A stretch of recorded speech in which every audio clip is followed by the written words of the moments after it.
Hello, my name is David Sim, and I'm creative director at Gale from Copenhagen. We're here at Palma in Bratislava looking how we can create a neighborhood for the future. Z bývalého areálu fabriky sa stane štvrť postavená na filozofii najprv ľudia. Tá je základom celej komunikácie. Projekt sa aktuálne nachádza v procese schvaľovania.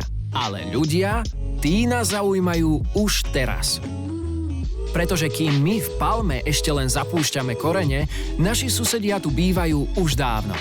Navyše ide o komunitu staršej generácie, ktorá veľmi citlivo vníma každú zmenu spojenú s príchodom nového projektu.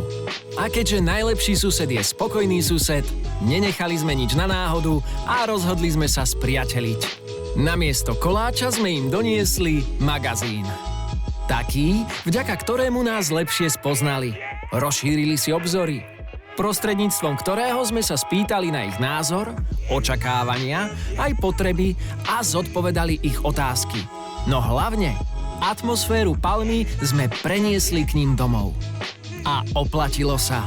Získali sme podporu a dôveru jednej z najdôležitejších cieľových skupín, našich susedov. Pre veľký záujem sme z pôvodnej distribúcie 2000 kusov počet magazínov navýšili na neuveriteľných 5300.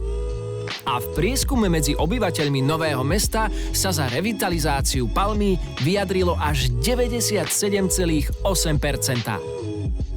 And this is important for the neighbors because not everybody's going to work here, not everybody's going to live here, but many people will be invited to come in and visit this place.